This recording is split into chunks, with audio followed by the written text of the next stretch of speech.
Science is held up as the antithesis to religion, and in many ways it is, but that doesn't mean that it's a good substitute for it. And I don't think it's meant to be. You can hear people today say things like, I believe in science, as if science was a belief system, in the same way that Zoroastrianism was. But it isn't, and I aim to show why. My goal isn't to convince you that science is somehow less than religion, but is instead to demonstrate that they are two very different things, which must be reconciled with each other if we hope to progress. Hegel was a German idealist philosopher. Among many other important contributions to philosophy, he's known for something called the Hegelian dialectic, which can be summarized in 3 words: thesis, antithesis, and synthesis. The Cliff Notes version is this. You have an original idea called the thesis, which is then challenged by a second idea called the antithesis. Hegel believed that history progressed through the marriage of the thesis and antithesis into something which transcended them both, called the synthesis. Religion is the thesis, and science is the antithesis. We're still pre-synthesis in the 21st century, though we may be closer than we think. Talking about religion generally is tricky because it's just so fantastically big. There are over 4,000 religions worldwide today, each with their own structure and worldview. The question of what is religion is a slippery one. According to the Catholic Encyclopedia, religion means the voluntary subjection of oneself to God.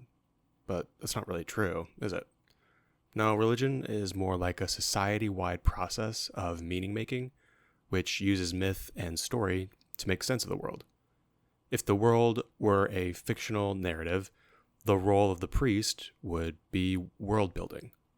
When we look back on older religions, such as animism, we are surprised at the world they inhabited, but they would be just as surprised at ours. The world is as you perceive it to be. Nature is highly accommodating to whatever system you want to lay on top of it, though not infinitely accommodating.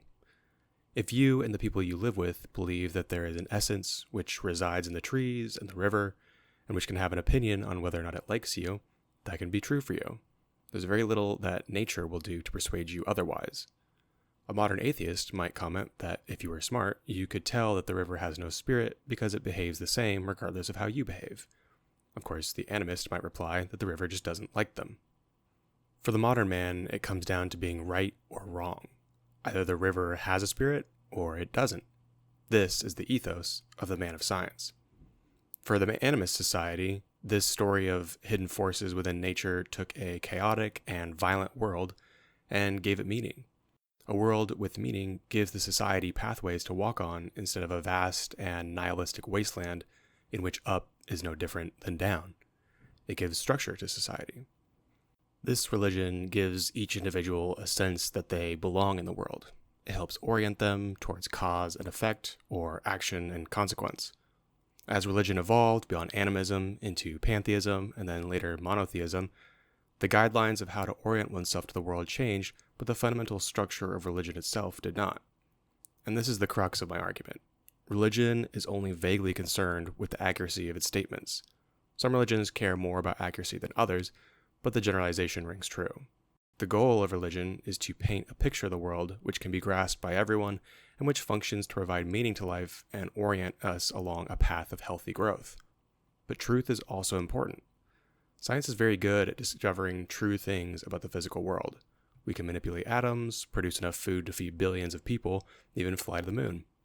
It's difficult to see how religion could have managed these feats.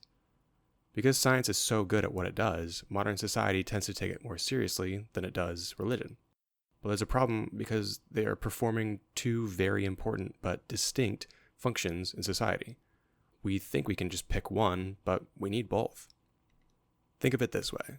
If religion is a whole pie and we try to replace it with science, we aren't covering 100% of the same surface as before. There are pieces of the pie which are missing in the transition. This isn't a knock on science, it just isn't interested in the same things as religion is. Science is perfectly qualified to tell you what your body is physically made of, but has no interest in telling you what you ought to do with it. It can tell you how to stay alive, it can't give you a reason to live. Whether you like it or not, human beings have a psychological need which religion was at the very least attempting to address. This need, which we can call our need for meaning, can have serious consequences, both personal and societal, if left unmet. As religion continues to decline, we are left with a gap which is going unfilled. Some people try to fill this gap with science, but as we've covered, it doesn't really work. We can fill it with politics, which could help explain the rise of political tensions as people begin to replace their spiritual purpose with a political purpose. While this may work in the short term, strife and warfare are sure to follow. Hedonism is another popular substitute. Plenty of people are attempting to shovel enough ketamine and EDM into their bodies to fill this unaddressed hole in their psyche, but this ultimately leads only to a rise in deaths of despair as people realize that the salve is not working. I'm not saying this to shame anyone. I like Molly just as much as the next guy, but using hedonism as a replacement for a sense of purpose guiding one's life is a recipe for disappointment and ultimately nihilistic despair. But back to the topic at hand. People who quote-unquote believe in science want it to serve as a replacement for religion, but they fail to acknowledge that it's not a one-for-one translation. This is not a clarion call for secular people to return to the church pew. If it were, I'd be a hypocrite. I don't think the solution will be as easy as returning to old answers, though we shouldn't throw the baby out with the bathwater. Hidden within all of the religious texts of history are some profound insights into the nature of reality which are not contradicted by scientific facts. The religion of tomorrow must be able to address both sides of this particular coin. There is likely no returning to the animism of a bygone era, or even faith in a coming Messiah. The religion of tomorrow must realize that its role is not to outsmart objective scientific truths, but that it is instead meant to bring clarity to humanity's subjective reality. Science cannot address the subjective. Objectivity is baked into the very DNA of the scientific method. In the arena of objective reality, science is and will remain the dominant player. But outside of its limited purview, it is virtually powerless. Although scientists are attempting to make headway into non-physical realms, there is still plenty of terrain left untraveled.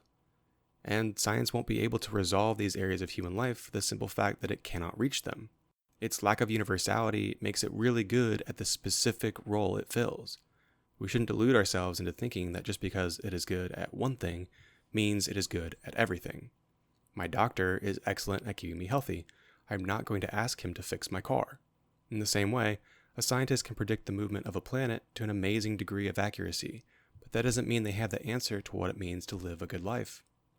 The religion of tomorrow will bend its knee to the physical truths of humanity's greatest scientific discoveries, while bringing a newfound strength to the unseen frontier of subjective reality. The meaning of life is not 42. We will not discover it sitting under a microscope. The meaning of life is created through myth and story. The mountain we must climb is a rugged terrain of paradox and dangerous truths.